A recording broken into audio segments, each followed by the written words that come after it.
प्रणाम सभी को। देखिए, भोजन और ब्रह्मचर्य का सीधा सीधा संबंध है।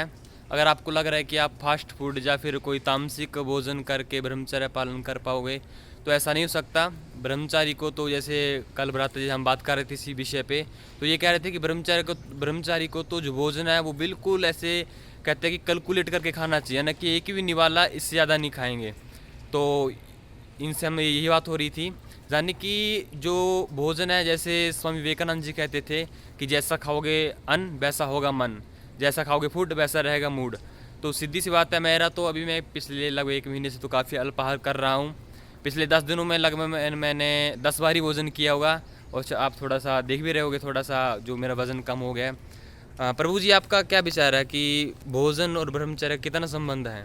जी, बहुत संबंध है। हम्म। संबंध का मतलब है कि हम जो खाते हैं उसी से तो हमारा शरीर का निर्माण होता है। हाँ, यानी कि जो और भोजन करेंगे हाँ, वही आगे जाके वीर्य हाँ, बनाएगा। हाँ, वीर बनाएगा। और उसका एक संबंध इससे भी है कि जो मन होता है वो भी भौतिक ही है। हाँ हाँ हाँ। तो हम जो अन्न खाते हैं उससे हमारे मन पे भी असर पड़ता है। बिल्कुल तो बिल्कुल। मन से ही ब्रह्मचर्य पालन और खंडन होता है। तो अगर अच्छा आप खाएंगे तो आपका मन शांत रहेगा, आध्यात्मिक हाँ, जानने की अगर स्पिरिचुअलिटी की हम ओर रहेगा और हाँ ब्रह्मचर्य आसानी से हाँ, ये तो पालन देखो हो आज की जाएगा। मेडिकल भी कह रही है कि जब हम ज़्यादा मिर्च मसाले वाला तामसिक भोजन करते हैं तो हमारे भीतर जो काम वासना वो तेज़ी से उठती है ना। जी।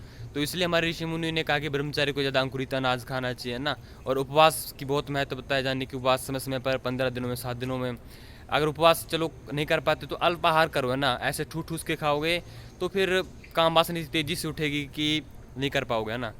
तो यही विचार था मुख्य तो, कि ब्रह्मचारी को भोजन पे बहुत नियंत्रण रखना चाहिए।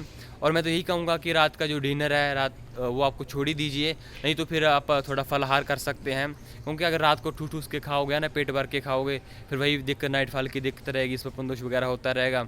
और जब तक आप इस चीज़ पर कंट्रोल नहीं कर सकते तो फिर ब्रह्मचर्य पॉसिबल नहीं है। जी। तो आहार पे नियंत्रण रखें, अपने विचारों पे नियंत्रण रखें और अपने आप को व्यस्त रखें, और इस ऊर्जा को कुछ ना कुछ क्रिएटिव फॉर्म देते रहें। तो इतना ही है, फिर आपसे मुलाकात होगी। प्रणाम सभी को।